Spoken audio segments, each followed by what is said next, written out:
Vocês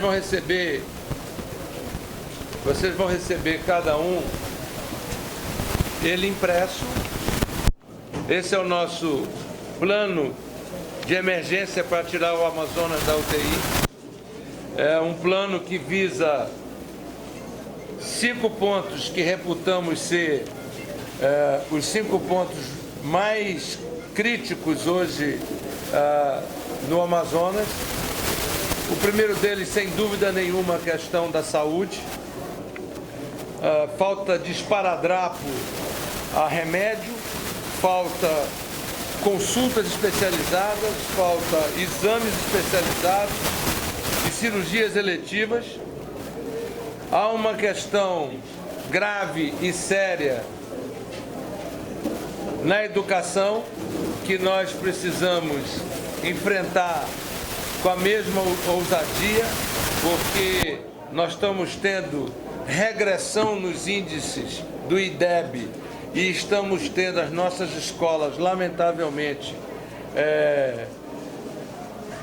invadidas de até certo ponto pelo crime organizado, e nós precisamos dar segurança aos nossos alunos, aos nossos professores e restabelecer um objetivo de qualidade de ensino. O programa, como o programa Jovem Cidadão, que era um programa de contraturno nas nossas escolas, foi fechado, a sua estrutura foi absolutamente abandonada, tanto é que um desses prédios tem sido utilizado para absolver os nossos vizinhos venezuelanos que, fugindo da crise da Venezuela, vieram para o Amazonas, numa demonstração inequívoca de que nós precisamos retomar um plano emergencial de resposta de curto prazo para restabelecer e colocar nos trilhos a educação. A questão do desemprego. Manaus está, neste momento, com aproximadamente 22% da sua população economicamente ativa desempregada. Isso é quase o dobro da média nacional, e o Brasil, nesse momento, tem quase 15 milhões de desempregados. Portanto, numa população como Manaus, 22% de desempregados é um número alarmante e que precisa de uma política ousada de geração de emprego e renda.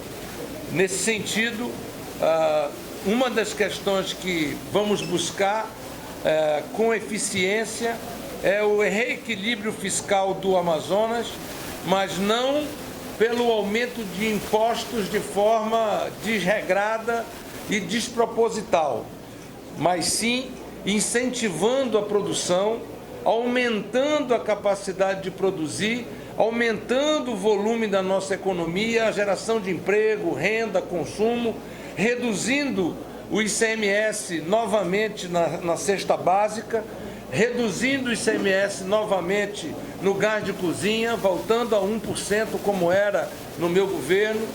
E uma coisa que eu e Marcelo temos uma identidade muito forte, é que nós dois somos muito contra a lei que aumentou em 2% o ICMS de alguns produtos, entre ele o diesel e a gasolina, além do concentrado de bebidas e outros.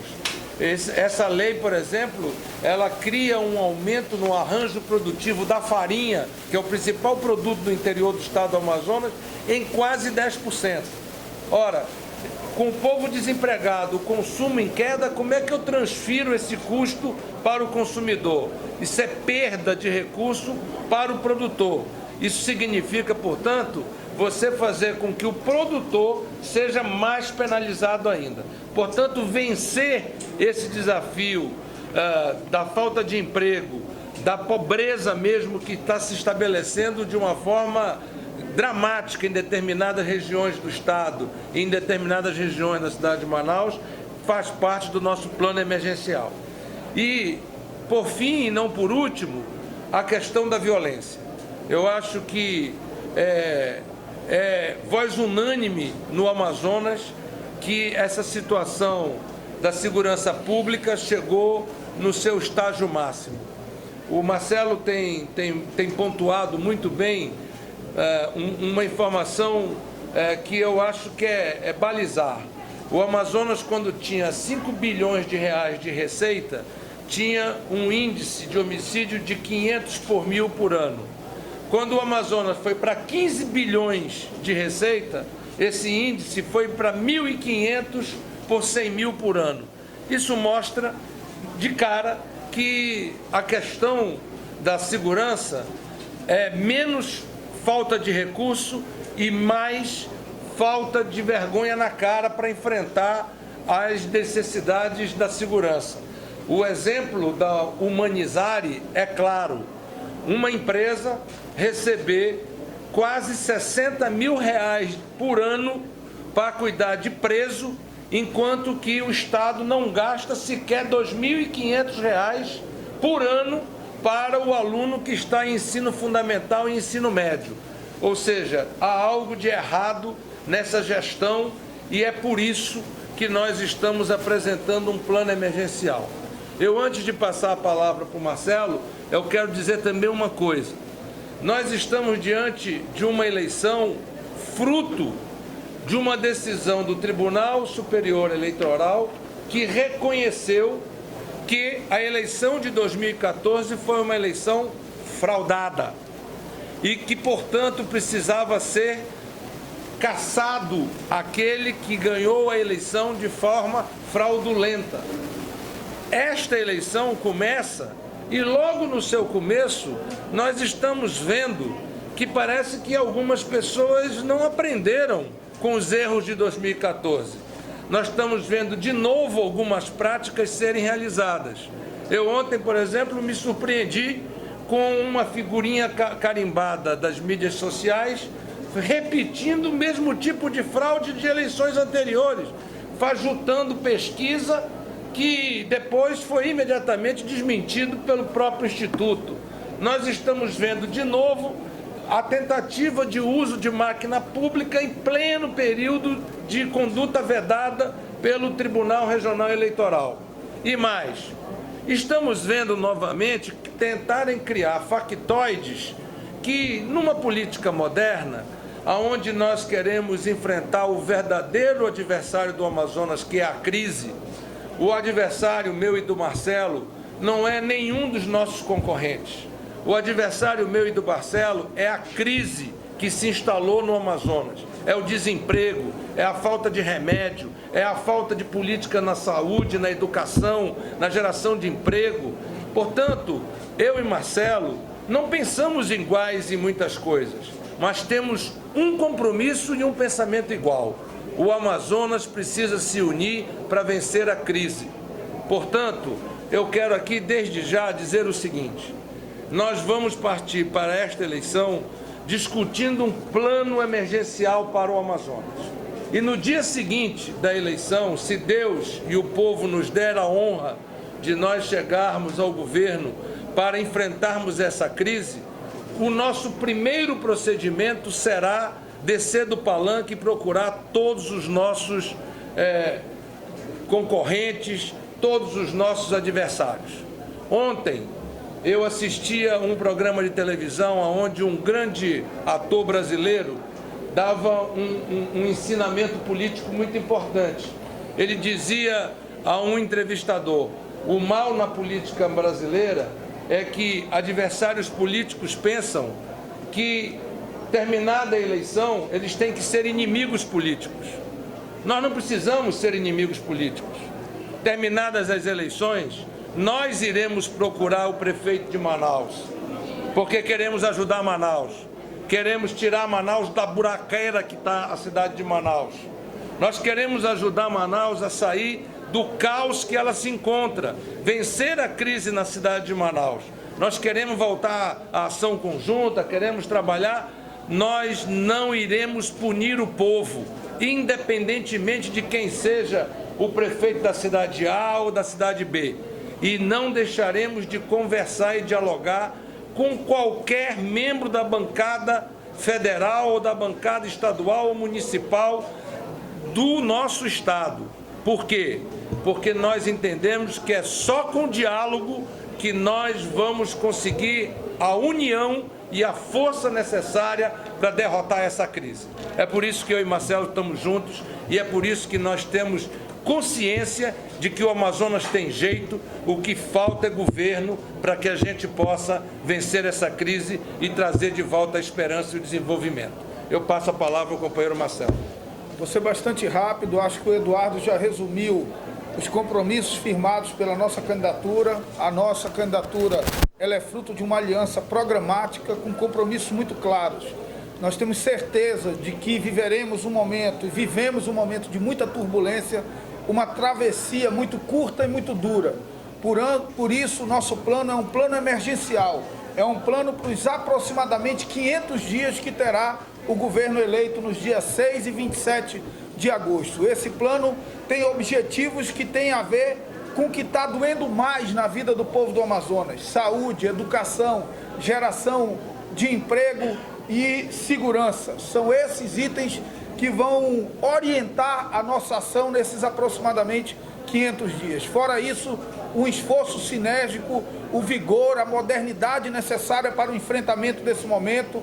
Um governo com 2 jovens capazes de estar um dia em Tabatinga, um dia de Parintins, de governar o estado do Amazonas, estando presente na vida das pessoas e, ao mesmo tempo, está em Brasília com a autoridade que o Eduardo construiu na sua vida pública em Brasília e com a capacidade de captar recursos, e está pelo mundo buscando investidores que tenham interesse de investir no nosso estado e construindo do Amazonas um ambiente pró-negócio, um estado pró-negócio, porque o principal desafio hoje é o desafio de superação da crise econômica, de reequilíbrio das contas públicas. Nós faremos isso de mãos dadas com a população, de mãos dadas com o setor produtivo, com a indústria, com o comércio e com todos que doam a sua vida ao desafio de empreender e geram emprego e renda para a nossa gente. Estamos muito unidos, muito firmes e muito certos de que apontamos um caminho seguro para o futuro da nossa gente. Como o Eduardo bem disse, se Deus permitir o povo do Amazonas assim decidir, sentando na cadeira de governador e vice-governador, nós não seremos governadores dos nossos eleitores, nós seremos governadores de todo o povo do Amazonas, unificando os nossos deputados, nossos vereadores, nossa bancada federal, fazendo um chamamento pela que a união que representa a unidade construída entre eu e Eduardo torne-se uma união de todo o povo do Amazonas, com o objetivo de combater não ninguém, mas de combater os 22% de desemprego, de combater a fila de mais de 2.000 pessoas à espera de uma cirurgia ortopédica eletiva, o desafio de combater e de superar 1.500 homicídios por ano, o desafio de tirar o Amazonas da crise. É isso que nos une e eu tenho certeza que é isso que muito em breve vai unir todo o povo do Amazonas. Senador, o senhor, de um tempo para cá, o senhor tem uma rompida com o governo. Só faz um favor para mim, identifica o veículo. Amazônia. Então o senhor hoje é basicamente tem uma rompida com o governo, eu perguntei isso até o Marcelo ontem. O senhor sendo eleito, teria algum problema com o governo federal, que é essa distância com... Eu não rompi com o governo, eu mantive as minhas convicções. Veja, a reforma trabalhista que nós estamos votando no Senado, reconhecida inclusive pelo próprio relator da matéria, ela precisa sofrer correções. O que diverge hoje entre a minha posição e a posição da base do governo é que eles querem aprovar o texto como está, sem fazer as correções, e fazer com que essas correções aconteçam ou por vetos ou por uma futura medida provisória que seja editada pelo governo depois de aprovada a lei. Ora, eu não posso, como representante do povo amazonense, que tem no polo industrial 65 mil trabalhadores, eu gostaria que fosse os 130 que eu deixei, 130 mil que eu deixei, mas lamentavelmente hoje é pouco menos de 70 mil trabalhadores no polo industrial, tá certo? Com seus direitos trabalhistas fragilizados. Você imagina você ter meia hora de almoço numa fábrica do tamanho de uma Samsung. Não dá tempo nem de você sair do teu lugar da tua linha de produção, pegar o bandejão, te servir e voltar para a linha de produção. E isso vai te gerar desconto na tua folha de pagamento. E você imagina uma mulher que deu à luz a uma criança que tem os seus 6 meses de direito constitucional, voltar para a indústria e ter que amamentar o seu filho em região insalubre, por exemplo, em regiões de solda eletrônica que existe dentro do distrito industrial. Isso é óbvio que não está certo. A fragilização do direito do trabalhador não pode acontecer. Portanto, eu não estou rompido com o governo federal. Eu estou defendendo as minhas convicções enquanto parlamentar. E mais, o meu partido, o PMDB, tem no seu estatuto, estatutariamente, o direito da divergência. É o único partido que no estatuto autoriza o seu membro ter divergência com a posição do partido. Portanto, o PMDB não é um partido de centralismo democrático. Ao contrário. Então, a minha relação com o governo, ainda ontem eu estive com o ministro do Planejamento, com o ministro da Saúde, com o ministro da Defesa, estamos conseguindo, com o ministro da Integração, inclusive conseguindo recursos para os municípios que estão em estado de emergência para o Amazonas, etc. Agora, mais uma vez, as pessoas não são iguais, nós pensamos diferente.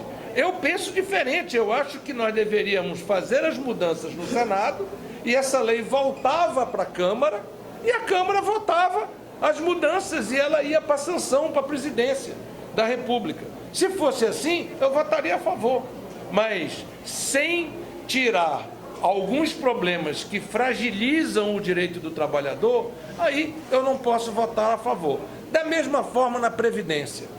Veja, eu vou citar apenas o caso do pescador. O pescador, ele passa 6 meses do ano proibido de pescar por causa do defeso. E ele teria que contribuir 25 anos para a Previdência.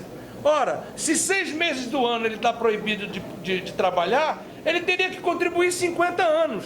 Então, no útero da barriga da mãe dele, ele tinha que começar a contribuir para a Previdência. Ou então ele nunca ia se aposentar. É óbvio que isso está errado. Como também está errado querer atribuir ao agricultor de subsistência e o agricultor familiar a responsabilidade pelo déficit do Fundo Rural.